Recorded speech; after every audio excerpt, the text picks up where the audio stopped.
Bismillahirrahmanirrahim. Assalamualaikum warahmatullahi wabarakatuh. Innal hamdalillah nahmaduhu wa nasta'inuhu wa nastaghfiruh wa na'udzu billahi min syururi anfusina wa min sayyiati a'malina may yahdihillahu fala mudhillalah wa may yudlilhu fala hadiyalah. Asyhadu an la ilaha illallah wa asyhadu anna Muhammadan abduhu wa rasuluh, amma ba'du. Perkenalkan, nama saya Najwa Mutiara Aisyah dari kelas MB 4809. Di kesempatan kali ini, saya akan sedikit menyampaikan materi yang memiliki tema jika sholatnya baik, maka perilakunya pun akan baik. Teman-teman yang dirahmati oleh Allah Subhanahu wa Ta'ala, kita pasti udah nggak asing sama perkataan tentang sholat adalah tiang agama. Nah, kira-kira kenapa bisa dikatakan demikian? Jadi, sholat adalah ibadah yang paling utama di dalam agama Islam. Dalam rukun Islam, sholat sendiri ditempatkan di posisi kedua setelah syahadat, yang dimana artinya ketika seorang muslim sudah menyatakan keimanannya terhadap Allah Subhanahu wa Ta'ala, maka bentuk itu harus ditindaklanjuti melalui sholat sebagai bentuk kepercayaan atas keesaan Allah Subhanahu wa Ta'ala. Selain itu, sholat juga merupakan ibadah yang kelak pertama kali akan dihisab ketika hari kiamat. Nah, dari pernyataan berikut pasti udah jelas banget kalau kita sebagai umat muslim harus mempersiapkan dan menjaga sholat kita sebagai bentuk ketaatan kepada Allah Subhanahu wa Ta'ala, sekaligus sebagai bekal kita untuk menghadapi hari kiamat nanti. Sebagaimana Allah berfirman dalam Quran surat Al-Ankabut ayat 45 yang berbunyi, A'udzu billahi minasyaitonir rajim. Bismillahirrahmanirrahim.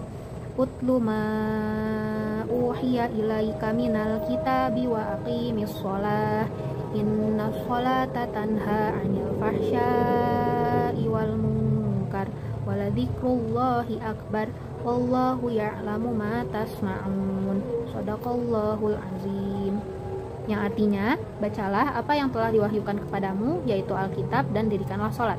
Sesungguhnya sholat itu mencegah dari perbuatan-perbuatan keji dan mungkar, dan sesungguhnya mengingat Allah, sholat adalah lebih besar keutamaannya daripada ibadah-ibadah yang lain, dan Allah mengetahui apa yang kamu kerjakan.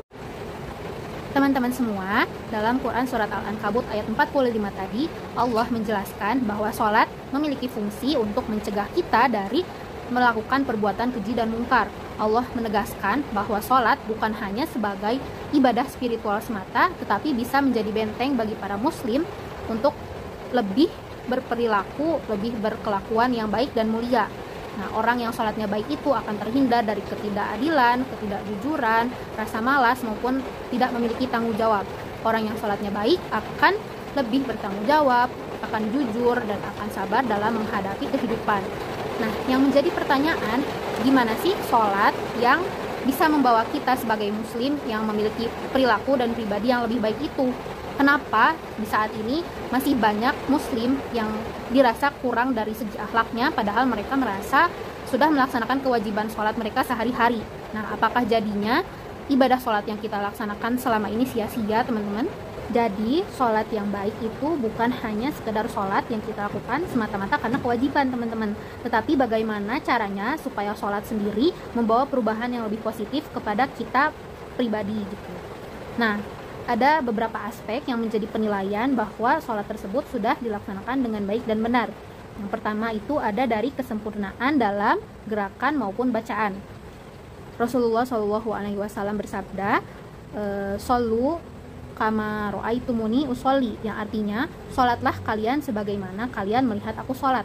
Jadi sholat itu harus dilakukan dengan gerakan yang tepat sesuai tuntunan dari Rasulullah SAW. Yang pertama itu ada kesempurnaan gerakan. Nah, gimana caranya kita mendapatkan kesempurnaan gerakan? Yaitu melalui tumakninah dalam sholat. Tumakninah sendiri dalam bahasa Arab artinya berhenti, atau hening, atau tenang. Nah, maksud tumakninah dari sholat sendiri itu adalah berhenti sejenak setelah melakukan gerakan sholat, yang artinya ketika kita sholat itu kita tidak boleh terburu-buru maupun tergesa-gesa dalam melaksanakan sholat. Selain kesempurnaan gerakan, perlu diperhatikan juga dari segi kesempurnaan bacaannya nih. Ketika kita sholat, bacaan sholat itu harus kita vokalkan, jadi gak boleh sekedar dilafalkan di dalam hati, terutama ketika kita melaksanakan sholat secara munfarid atau sendiri. Nah, minimal si bacaan sholat tersebut bisa terdengar oleh telinga kita sendiri. Selain itu, ayat-ayat dalam Al-Quran juga harus kita baca secara tartil. Tartil sendiri artinya membaca ayat Al-Quran dengan tenang, dengan jelas, dan sesuai dengan makhraj maupun hukum tajwid. Kita masuk aspek yang kedua, ada kekhusyuan hati dan pikiran. Kekhusyuan sendiri itu artinya ketika hati dan pikiran kita berfokus kepada Allah Subhanahu wa Ta'ala, tidak terpecah belah dengan hal-hal duniawi atau hal-hal yang lainnya. Khusyuk dalam sholat berarti kita menghadirkan sepenuhnya hati, pikiran, dan raga kita terhadap Allah Subhanahu wa Ta'ala. Kita merasakan ketenangan dalam melaksanakan sholat sebagai bentuk pengagungan kita kepada Allah Subhanahu wa Ta'ala, pendekatan diri seorang hamba kepada Tuhannya, dan pengingat bahwa ketika sholat itu kita sedang bermunajat atau meminta sesuatu kepada Allah Subhanahu wa Ta'ala. Nah, ada beberapa hal nih yang bisa kita lakukan untuk meningkatkan kekhusyuan kita ketika melaksanakan sholat. Yang pertama ada mempersiapkan diri sebelum masuknya waktu sholat supaya kita lebih siap ketika melaksanakan sholat nanti.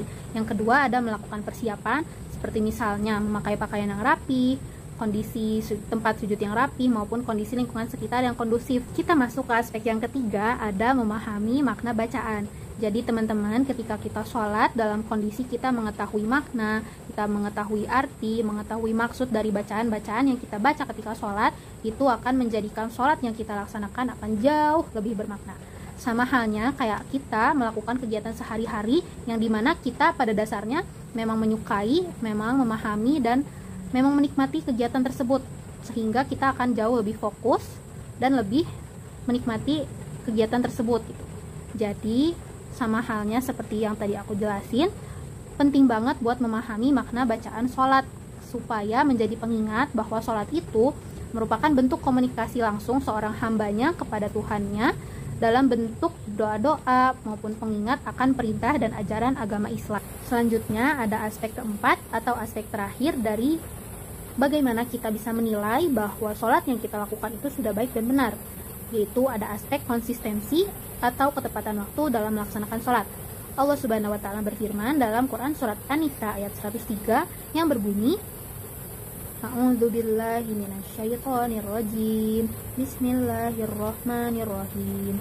Fa idza qadaytumus sholata fadhkurullaha qiyaman wa qu'udan wa 'ala junubikum fa idza tma'nantum faqimus shalah.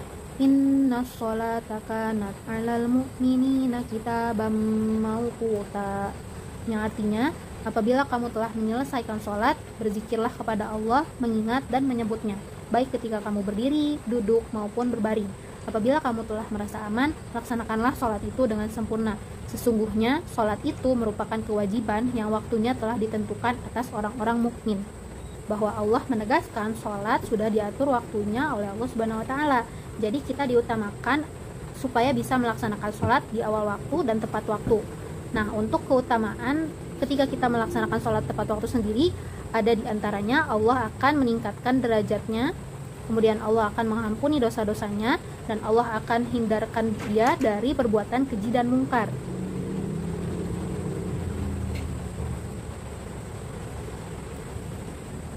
Selain mendapatkan keutamaan-keutamaan di sisi Allah, kedisiplinan yang kita terapkan dalam sholat juga akan menghasilkan kedisiplinan kita di aspek-aspek kehidupan yang lainnya. Jadi kita gak bakal rugi ketika kita menerapkan tepat waktu, menerapkan konsistensi dalam melaksanakan sholat di awal waktu. Nah, itu tadi penjelasan dari 4 aspek penilaian atau patokan yang bisa kita gunakan untuk menilai bagaimana seorang muslim sudah melaksanakan sholat dengan baik dan benar. Dari penjelasan-penjelasan tadi, bisa kita tarik kesimpulan sekaligus kita jadikan bahan renungan. Ketika kita merasa sudah melaksanakan sholat, tetapi kita masih merasa kurang dalam aspek akhlak maupun perilaku kita, seperti misalnya kita masih suka marah-marah, kita masih suka berbohong, masih suka berkata kasar, itu bisa jadi ada kekurangan atau ketidaksesuaian dalam pelaksanaan sholat kita. Bisa jadi kita masih kurang khusyuk, masih kurang memaknai sholat, masih kurang dalam bacaan maupun gerakannya, atau belum menjadikan sholat sebagai bagian dalam diri kita. Dalam kata lain, kita hanya melaksanakan sholat karena itu merupakan kewajiban dari Allah Subhanahu wa Ta'ala. Teman-teman sekalian, sholat merupakan penghubung langsung antara kita sebagai hamba dengan Allah sebagai pencipta kita. Ketika kita sholat, kita membaca Iyyaka na'budu wa iyyaka nasta'in, yang artinya hanya kepadamulah kami menyembah dan hanya kepadamulah kami memohon pertolongan.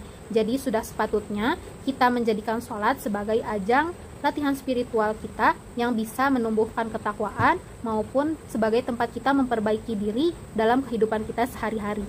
Maka dari itu teman-teman semua, marilah kita menjaga sholat kita sebaik-baiknya kita perbaiki niatnya, kita perbaiki bacaannya, kita perbaiki gerakannya. Kita harus bisa lebih memahami makna dari bacaan-bacaan yang ada dalam sholat, sehingga insya Allah ketika sholat kita baik, maka seluruh aspek di kehidupan kita juga akan ikut baik. Semoga kita bisa senantiasa menjadi hamba Allah yang dituntun untuk tidak hanya rajin sholat, tetapi bisa memanfaatkan sholat sebagai ajang untuk memperbaiki diri kita dan menjadikan kita sebagai pribadi yang lebih baik dalam perilaku maupun akhlak sehari-hari. Demikian materi yang bisa saya sampaikan.